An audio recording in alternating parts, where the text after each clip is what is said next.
প্রথম বাংলাদেশের একজন নাগরিক, যিনি তখন সেনাবাহিনীতে কর্মরত একজন মেজর, তিনি প্রথম পাকিস্তান সেনাবাহিনীর সাথে রিভোল্ট করেছিলেন। তার পরের দিন তিনি বাংলাদেশের স্বাধীনতা ঘোষণা করেছিলেন। সেই বীর মুক্তিযোদ্ধা শহীদ প্রেসিডেন্ট জিয়াউর রহমান বীরত্বকে আজকে আমরা স্মরণ করছি। মহান মুক্তিযুদ্ধে লাখো শহীদের রক্তের বিনিময়ে আমরা যে বিজয় অর্জন করেছি তাদেরকে স্মরণ করছি।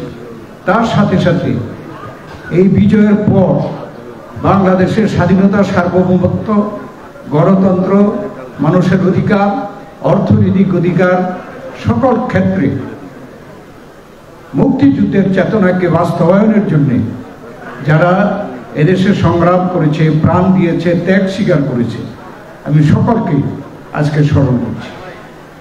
এই দিনটি এই 2024 সালে আমাদের কাছে অত্যন্ত গুরুত্বপূর্ণ, তাৎপর্যপূর্ণ। আজকে আমাদের দেশের মানুষের সামনে এখনো প্রশ্ন যে আমরা আমাদের যে মুক্তিযুদ্ধের চেতনা, স্বাধীনতার চেতনা আমরা এদেশে এ পর্যন্ত কেন বাস্তবায়ন করতে পারলাম না?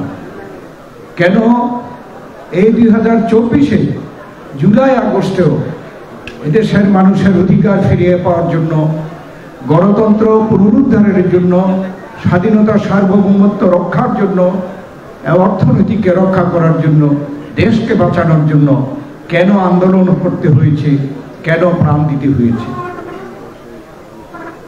আজকে যদি এই দিনে আমরা এগুলো উপলব্ধি করতে পারি, তাহলেই আসলে এই ধরনের আলোচনা সভায় উপস্থিত থাকার সার্থকতা। কারণ আমরা কথার কথা অনেক সময় অনেক কিছু বলি, কিন্তু কাজের বেলা আমরা করি না বা করতে পারি না। এদেশের মানুষ প্রত্যাশা করেছে যে সর্বশেষ যে গণ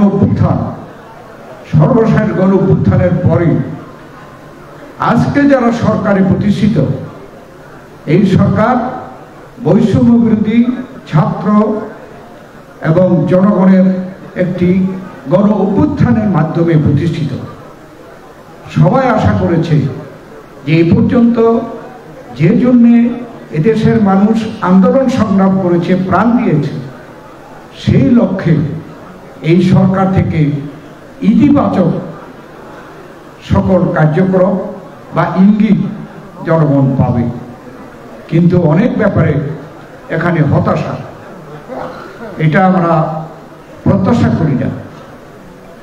এই সরকার যখন দায়িত্ব গ্রহণ করে, আমাদের দলের মতো দল, সর্ববৃহৎ জনপ্রিয় বাংলাদেশের দল, এই সরকারকে সমর্থন দিয়েছি এবং প্রত্যাশা করেছি যে অতি দ্রুত এই সরকার জনগণের যে মৌলিক প্রত্যাশা, জনগণের অধিকার, ভোটের অধিকার ফিরিয়ে পাবে এবং জনগণ তাদের নির্বাচিত পছন্দমতো ব্যক্তিদেরকে সরকারে বসাবে এবং সেই সরকার এই বাংলাদেশের সেই লক্ষ্য অর্জনের জন্য তারা এগিয়ে নিয়ে যাবে।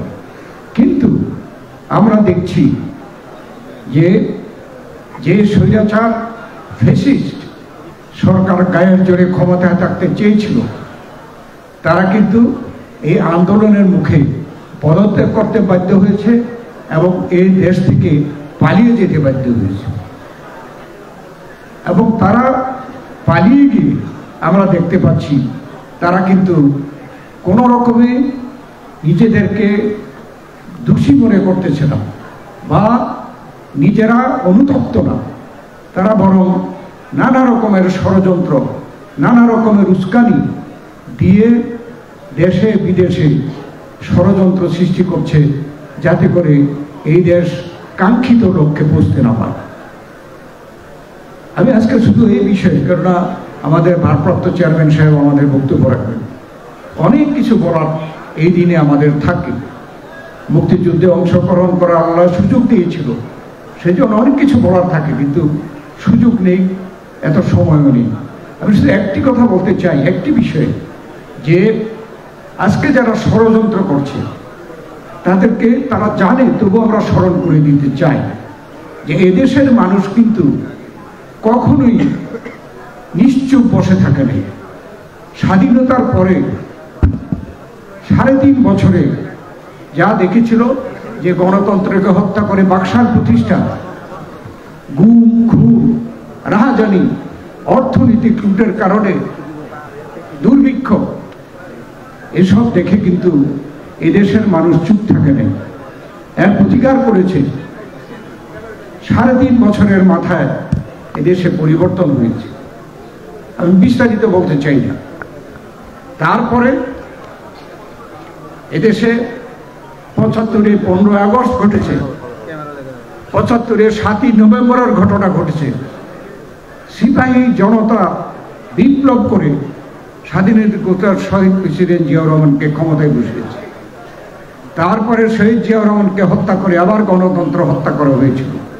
সেই গণতন্ত্রকে এদেশের সিপাহী জনতা কিন্তু আন্দোলন করে দেশনেত্রী বেগম খালেদা জিয়ার নেতৃত্বে গণতন্ত্র পুনরুদ্ধার করেছে। শহীদ প্রেসিডেন্ট জিয়াউর রহমান বাকশালকে পরিবর্তন করে বহুদলীয় গণতন্ত্র, আর বেগম খালেদা জিয়া এই দেশে সংসদীয় গণতন্ত্র প্রতিষ্ঠা করেছে। ভোট যাতে নিরপেক্ষ হয় তার জন্য তত্ত্বাবধায়ক সরকার প্রথা দেশনেত্রী বেগম খালেদা জিয়া চালু করেছিল, যেটা শেখ হাসিনা বাতিল করেছে। সেই তত্ত্বাবধায়ক সরকারের অধীনে এদেশের জনগণ ভোটের মাধ্যমে 91 সালে বিএনপিকে ক্ষমতায় বসিয়েছে, 96-তে আওয়ামী লীগকে ক্ষমতায় বসিয়েছে, 2001-এ বিএনপিকে পুনরায় ক্ষমতায় বসিয়েছে। অর্থাৎ সুযোগ পেলে দেশের মানুষ ভোটের মাধ্যমে সরকার পরিবর্তন করতে পারে। আর যখন ভোটের মাধ্যমে সরকার পরিবর্তনের সুযোগ পায় না, তখন কিন্তু গণ অভ্যুত্থানের মাধ্যমে সরকার পরিবর্তন হয়। যেমন হোসেন মোহাম্মদের সাথ পরিবর্তন হয়েছে এবং শেখ হাসিনা পরিবর্তন হয়েছে। এই কথা এই জন্য বলছি, আজকে যারা ষড়যন্ত্র করছে তাদের স্মরণ করে বলছি যে এদেশের মানুষ কিন্তু কোনো সময় অন্যায়কে সহ্য করে নাই, ভবিষ্যতেও করবে না। আর যারা বর্তমানে দেশ চালাচ্ছেন তারা নানাভাবে নানা উছিলায় জনগণের যে অধিকার, ভোটের অধিকার পুনঃপ্রতিষ্ঠার ব্যাপারে বিলম্ব করছেন। আমরা বলতে চাই যে আগামী নির্বাচনে যত বিলম্ব হবে তত এদেশে ষড়যন্ত্র বাড়তে থাকবে।